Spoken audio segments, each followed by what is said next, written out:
You think I'm cute? Yes or no? Yes? Hey y'all, it's Thursday, July 2nd. Whoa, day halfway gone. It's almost 6, yes, it's almost 6 o'clock. American. What is it? What is it? What you said? I'm asking, why you ask me, did I say halfway? What'd you say?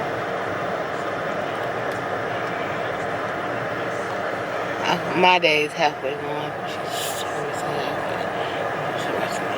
You want to dance, stop dancing for a minute. Ribaderci.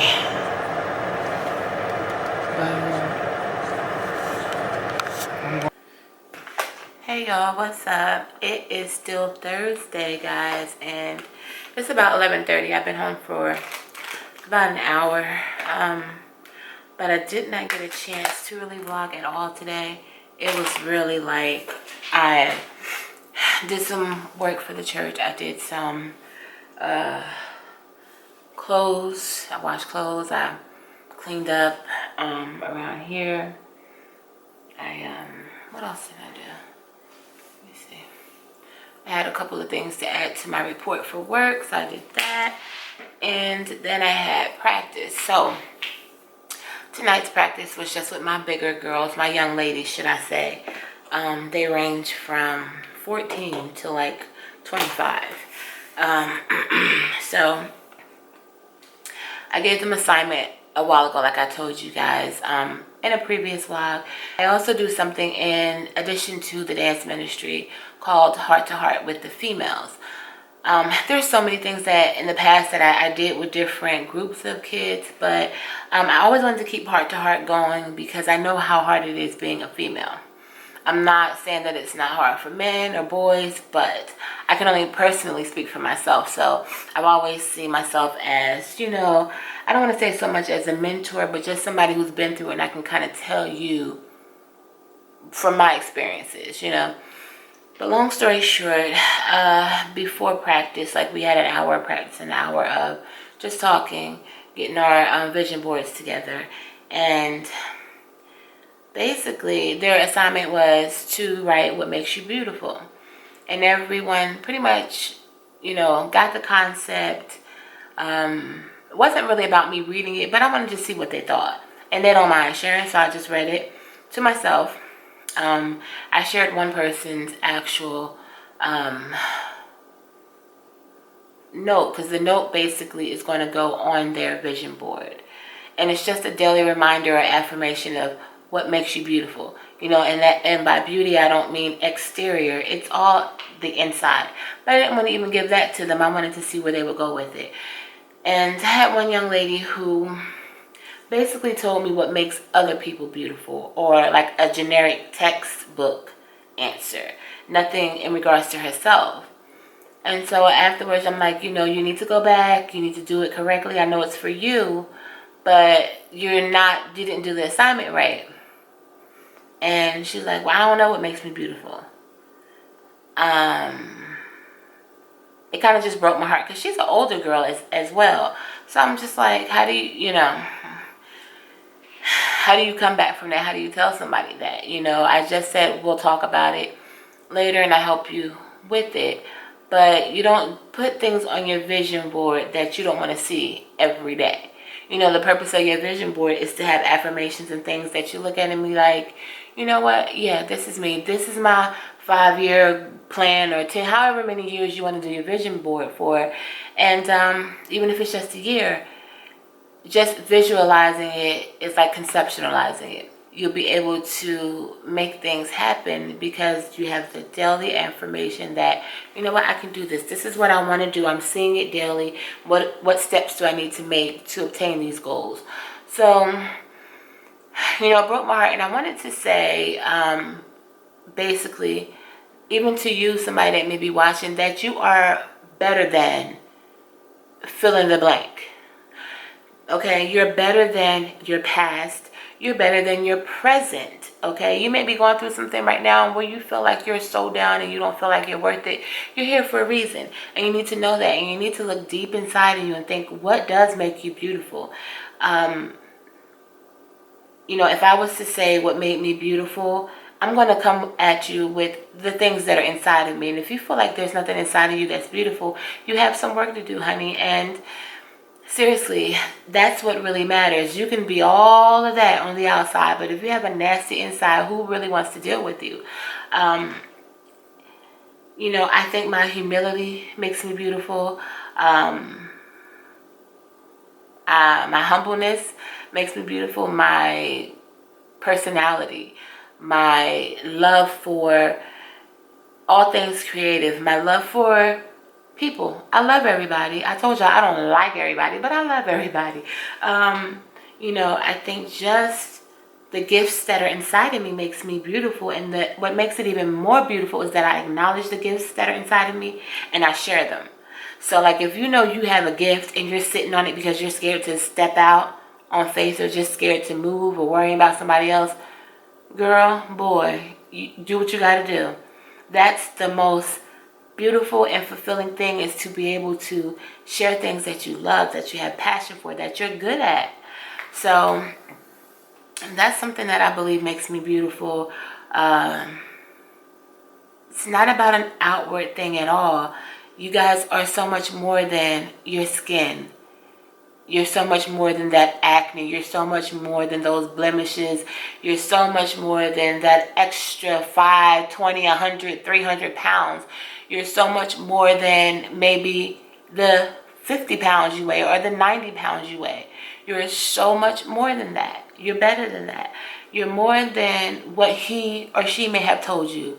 You're more than what maybe your parents may have said to you, or a loved one, or you're more than what happened to you in your past, more than whatever traumatic experience you had. You're more than that. You're better than that. You have to take time out, get in a quiet place and learn you. Learn the things that you love, learn things that make you happy, and just become more well-rounded and well-grounded. And you'll start to realize there's so many things in you that are beautiful. You know, I think my sarcasm, my sense of humor is beautiful, and everyone may not feel that way about me, but guess what I do? It's all about how you feel and how you perceive yourself. So, you know, that kind of made me a little bit upset. It made me mad, and I'm just like, girl, how do you not see that? And if you don't see it, like I said, there may very well be things inside of you that you're just sitting on and you don't want to step out and do, or you hide behind a mask. Feel free to be yourself. When you are yourself, that's the most beautiful thing there is. And by yourself, I mean, don't be like a robber or a killer or nothing like that. I mean, you know, feel free to, if you like to read, why are you in a corner reading? If you like to, I don't know, pick your nose, do that in the corner. But like, I mean, you guys know, you know I'm silly, but seriously, embrace your weirdness, your quirkiness. You know, again, get out of your shell. We live one time. Enjoy it. I try to wake up every day with laughter, with a smile on my face. And some days it's hard, y'all. Some days I'm dragging. Some days I'm going to just pull the covers over my head and stay in bed forever. But, you know, I wake up, especially when I don't feel like it, the first thing I say is, this is the day that the Lord has made. I will rejoice and I will be glad in it. I have to talk myself out of that bed sometimes. I have to pray all the way to work because some people in there be getting on my nerves. But I make it happen. So you have to just, yeah, you have to just keep moving. You have to just literally do those things that make you happy. And don't worry so much about your outside appearance. Don't worry about, oh, I never had a boyfriend, or oh, I never had a girlfriend. Something must be wrong with me. No, let me tell y'all something. I tell my young girls that all the time. I don't know what you're rushing for to get in a relationship. And I'm not a Debbie Downer, but I'm a realist. There are going to be multiple times that you get your heart broken in this lifetime by your significant. I don't even know where that word significant came from, but the other. Okay? And you have to take it as a lesson, as a stepping stone, and you know what you will not accept and what you want. And don't settle for it. I mean, a lot of people are in relationships, but they're not happy. A lot of people look happy on the outside, but on the inside, it's tearing them apart. I will personally be single the rest of my life unless I find what I need and what I want. I am trusting that God will send me what I want, but God may have other plans for me and be like, boo-boo, I want you to just continuously work with kids forever. Don't get married because that's going to take time away from you. I don't know what his plan is, but I'm not going to fight it. I'm just going to do what I have to do. I believe that he will give me the desires of my heart. So I kind of just pray more, worry less. And it is what it is. But guys, definitely don't worry about what other people have. If you see them having blessings, or you feel like they're being blessed and they can be like the worst person in the world and you want to know how they're getting blessed and you're not, just be patient, have faith in whatever it is. If you don't know, I do believe in Jesus Christ. I do. I'm not here to preach and convert those who may be watching. I am just here to be me, and that is a big part of me. So when I say a lot of things about prayer and faith, whatever your faith is, you know, yeah, you can still pray. I'm not knocking you by any means. So yeah.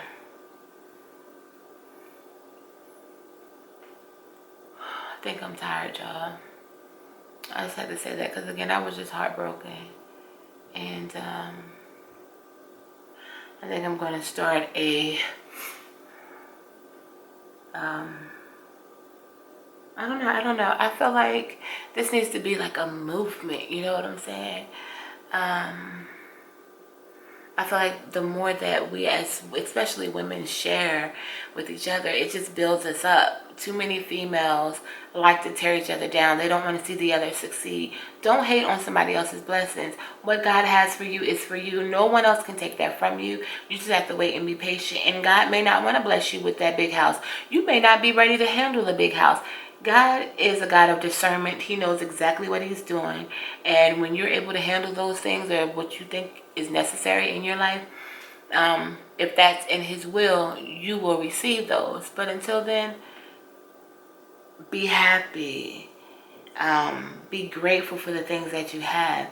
And for those of you watching, you can't tell me you don't have anything to be grateful for, because there's so many people who don't even have devices to watch YouTube on. There's people who don't have shelter, homes.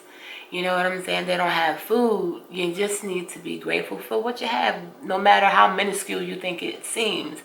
Just be grateful. The more that you praise God through your circumstances, the more he is going to bless you. And I am going to be abundantly blessed. Okay, I ain't got time to play games around here. I don't. All right, y'all. So I'm done rambling. I just want to say you are better than, you're more than, you're greater than your past, your present. And you are beautiful. So with that being said, thank y'all so much for watching.